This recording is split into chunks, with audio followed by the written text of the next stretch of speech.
Bible says in 1 Chronicle 29:6-7, then the leaders of families, the officers of the tribes of Israel, the commanders of thousands and commanders of hundreds, and the officials in charge of the king's work gave willingly. They gave toward the work on the temple of God 5,000 talents and 10,000 darics of gold, 10,000 talents of silver, 18,000 talents of bronze, and 100,000 talents of iron.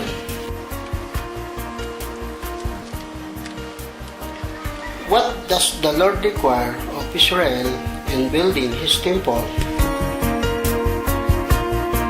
What sacrifice does He expect His people to take part? And how did the people respond to the Lord's command?